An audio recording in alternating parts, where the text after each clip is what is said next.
ಶ್ವಾಸಕೋಶ ಸೋಂಕಿನಿಂದ ಮೃತಪಟ್ಟಂತ ಚಿತ್ರದುರ್ಗ ಜಿಲ್ಲಾ ಉಸ್ತುವಾರಿ ಸಚಿವ ಡಿ. ಸುಧಾಕರ್ ಅವರ ಅಂತ್ಯ ಸಂಸ್ಕಾರ ಜೈನ ಸಮುದಾಯದ ವಿಧಿವಿಧಾನಗಳೊಂದಿಗೆ ಯಶಸ್ವಿಯಾಗಿ ಪೂರ್ಣಗೊಂಡಿತು. ಪ್ರಮುಖವಾಗಿ ಕರ್ನಾಟಕ ಸರ್ಕಾರದ ಮುಖ್ಯಮಂತ್ರಿಗಳಾದ ಸಿದ್ದರಾಮಯ್ಯ, ಉಪಮುಖ್ಯಮಂತ್ರಿ ಡಿ. ಕೆ. ಶಿವಕುಮಾರ್ ಸೇರಿದಂತೆ ಸಚಿವ ಸಂಪುಟದ ಅನೇಕ ಸಚಿವರು, ಶಾಸಕರು ಮತ್ತು ನಿಗಮ ಮಂಡಳಿಗಳ ಅಧ್ಯಕ್ಷರು ಕೂಡ ಬಂದು ಭಾಗವಹಿಸಿ ಸಂತಾಪವನ್ನು ವ್ಯಕ್ತಪಡಿಸಿದರು.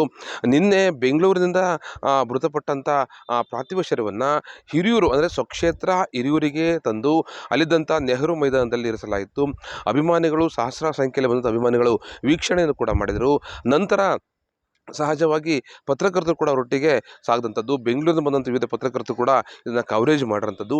ಅಷ್ಟೇ ಅಲ್ಲ, ಪ್ರಮುಖವಾಗಿ ಹಿರಿಯೂರಿನಿಂದ ಹೈವೇ ಮೂಲಕ ಅಂದರೆ ಚಳ್ಳಕೆರೆಗೆ ಬರುವಂಥ ಬಳ್ಳಾರಿಯ ಆಂಧ್ರದ ಹೈವೇ ಮೂಲಕ ಸಂಪೂರ್ಣ ಅವರನ್ನು ಕರೆತರಲಾಯಿತು. ಕರೆತರುವ ಮೂಲಕ ಪ್ರತಿಯೊಂದು ಹಳ್ಳಿಗಳಲ್ಲಿ ನಿಲ್ಲಿಸಿಕೊಂಡು ಅವರಿಗೆ ಪೂಜೆ ಪುನಸ್ಕಾರಗಳನ್ನು ಮಾಡೋ ಮೂಲಕ ಅಭಿಮಾನಿಗಳು ಜಯಘೋಷವನ್ನು ಮತ್ತು ಸಂತಾಪವನ್ನು ವ್ಯಕ್ತಪಡಿಸಿದರು.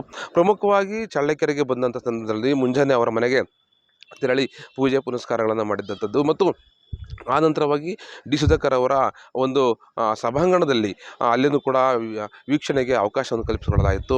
ಒಟ್ಟಾರೆ ಇಂದು ಸಂಜೆಯ ವೇಳೆಗೆ ಜೈನ ಸಮುದಾಯದಂತೆ ವಿಶೇಷವಾಗಿ ಅನೇಕ ತೀರ್ಥಂಕರು, ಸ್ವಾಮೀಜಿಗಳು ಬಂದು ಕೂಡ ಭೇಟಿ ಕೊಟ್ಟಿದ್ದರು, ರಾಜಕಾರಣಿಗಳು ಬಂದು ಭೇಟಿ ಕೊಟ್ಟಿದ್ದರು. ಅಷ್ಟೇ ಅಲ್ಲ, ಪಕ್ಷ ಭೇದ ಮರೆತು ಅನೇಕ ಮುಖಂಡರು BJP, JDS, ಕಾಂಗ್ರೆಸ್ನ ಅನೇಕ ಮುಖಂಡರು ಕೂಡ ಬಂದು ಭಾಗವಹಿಸಿದ್ದರು. ಯಾಕೆಂದರೆ ಡಿ. ಸುಧಾಕರ್ ಅವರು ಪಕ್ಷೇತರವಾಗಿ ಬಂದು ಗೆದ್ದ ಸಂದರ್ಭಗಳಲ್ಲಿ BJP ಅಧಿಕಾರಕ್ಕೆ ಬರುವಲ್ಲಿ ಸುಧಾಕರ್ ಪಾತ್ರ ಪ್ರಮುಖವಾದಂಥ ಪಾತ್ರವಾಗಿದೆ. ಹಾಗಾಗಿ ಮತ್ತು ಆಪ್ತ ವಲಯಗಳಿರುವಂಥ ಅನೇಕರು ಕೂಡ ಬಂದು ಭಾಗವಹಿಸುವ ಮೂಲಕ ಸಂತಾಪವನ್ನು ವ್ಯಕ್ತಪಡಿಸಿದರು. ಒಟ್ಟಾರೆಯಾಗಿ ಕರ್ನಾಟಕ ರಾಜ್ಯದಲ್ಲಿ ಬಾಗಲಕೋಟೆಯಲ್ಲಿ ಮೇಟಿ ಅವರು ಮೃತಪಟ್ಟಿದ್ದರು ಮತ್ತು ದಾವಣಗೆರೆಯಲ್ಲಿ ಶಾಮನೂರು ಶಿವಶಂಕರಪ್ಪನವರು ಮೃತಪಟ್ಟಿದ್ದರು. ಇದೀಗ ಚಿತ್ರದುರ್ಗ ಜಿಲ್ಲಾ ಉಸ್ತುವಾರಿ ಸಚಿವರಾದಂಥ ಡಿ. ಸುಧಾಕರ್ ಅವರು ಮೃತಪಟ್ಟಿರುವಂಥದ್ದು. ಈ ಮೂಲಕ ಸಿದ್ದರಾಮಯ್ಯ ಸರ್ಕಾರದಲ್ಲಿ ಇದ್ದಂಥ 3 ಶಾಸಕರನ್ನು ಕಳೆದುಕೊಂಡಂಥದ್ದೊಂದು ದುಃಖ ಅವರಲ್ಲಿ ಮೂಡುಗಟ್ಟಿರುವಂಥದ್ದು.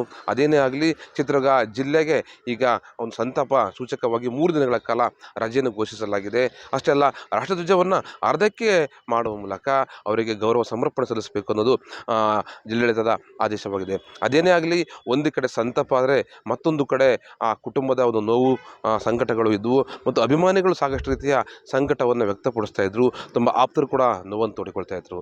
ಅದೇನೇ ಆಗಲಿ, ಸುಧಾಕರ್ ಅವರ ನೋವಿನ ಸಂಗತಿಯನ್ನು ಭರಿಸಲಿ ಅಂತ ಎಲ್ಲರೂ ಕೂಡ ಪ್ರಾರ್ಥನೆ ಮಾಡಿದರು. ಮಾಲತೇಶ್ ಅರಸ್, ಚಿತ್ರದುರ್ಗ.